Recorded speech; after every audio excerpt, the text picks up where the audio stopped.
What is up, everybody? Circleflex here, taking another look at the Advent calendar for today. We're at day 8. And what do we got? We got the 59 pattern across all the servers again. I think it's just going to be the same everywhere for pretty much the whole Advent calendar. Don't think there's been any real issues yet. So let's just be sure that all the packages are the same. So it's in kroner now, yeah. So 70 bucks, that's a bit much. See if it's separate as well before I start talking about the tank as well. Of course, not everybody will know this tank, so it is sold separately on NA. That's good. And let's see for EU. I don't think it is. Again, let's check.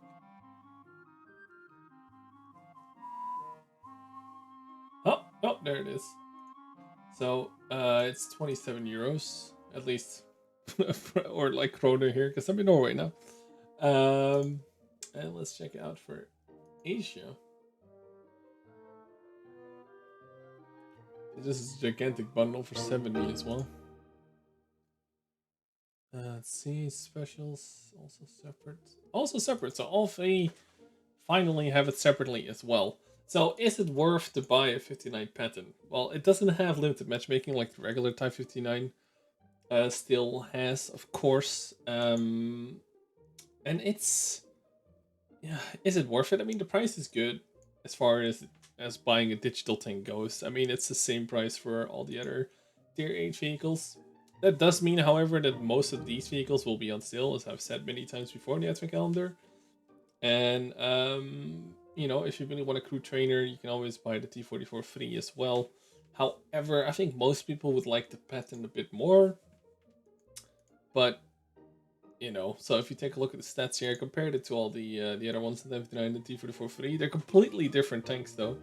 And that's also kind of my issue with it, is that it doesn't really train you to play the tech tree tanks at all. Because the 59 pattern has 9 degrees of gun depression, so uh, in comparison to, well, the Type 59 actually I think has pretty good gun depression as well, but almost nobody has a Type 59 anymore.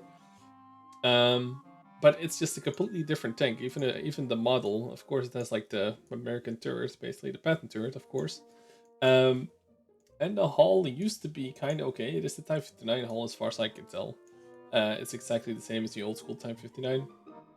The turret, however, is like pretty trash. I mean, like, this is pretty good, like, if people are gonna hit you here, but you have such a glaring, huge weak spot. And if people go, let's see, with the gun. So if you depress your gun, even at like extreme angles, you can still be shot at relatively easily in a huge cupola. Which is gonna be like, it's gonna be such a glaring issue.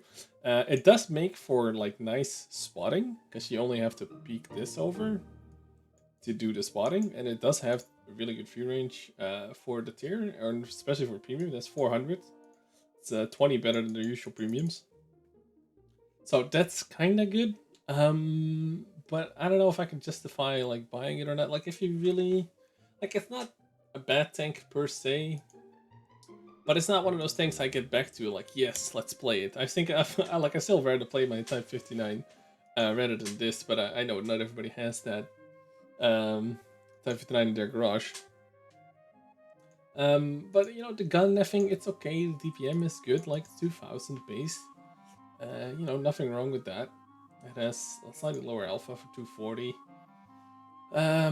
And the weapon handling is awesome compared to anything else. Type 9 gun handling got nerfed so many times, it's ridiculous. And T44 obviously has like a derp gun basically, so it's not really a comparison there. Does have a little bit less power to weight, and it goes slower as a max speed than the Type 59, not so at the T44. It's not a bad tank. The only real issue I have is that the turret is huge and has a huge weak spot. If I don't know if a lot of people can see past that. If you can't, don't buy it. And the other issue is that you don't really learn to play the tech tree tanks. So if you go from the 59 patent to grinding the Chinese line, you're at like tier 6 or 7. You're basically learning all the wrong moves on all the maps, because you're getting used to 9 degrees of gun depression which none of these vehicles have in the entire tech tree. So that's that's really my main issue, is that it kind of like, you know, it's not a really bad tank. It's not great. I think especially after the buffs to like the Patton Korea and stuff like that, those things are going to be probably slightly better than the 59 Patton. Then again, they don't you know, train your Chinese crew, so I can't really diss it entirely. You know, especially like you can buy it without a bundle, so it is okay. It's all right. I'm not sure if I have a YouTube replay. If I do, I'll put it up in the last like 10 seconds of this video, so you can check it out.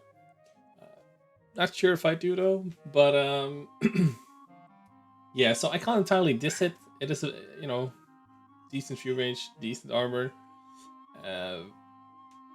glaring Cupola weak spot, pretty good gun handling. It has like a pattern. The gun is really good at snapshotting, but you only have the 240 alpha, so it's a bit like luster there. But yeah.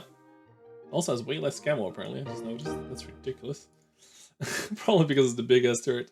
Anyway, this is Advent Calendar Day 8. Not too bad out of all of them. This is probably one of the better ones to get if you're really looking to buy something. But I think the Pan Korea might actually be a better choice after the update and stuff like that. And I like a lot of the TI premiums are getting buffed, and the pattern is not, as far as I know, because it does okay. Luckily, it's for sale without a bundle everywhere, so you know, if you really want it, you know, I'm not gonna stop you entirely like some of these other things they sell. Anyway, hope you guys enjoyed it. Don't forget to subscribe, maybe watch more videos. I'll catch you guys tomorrow for the Advent Calendar Day 9. Thanks for tuning in. Peace out.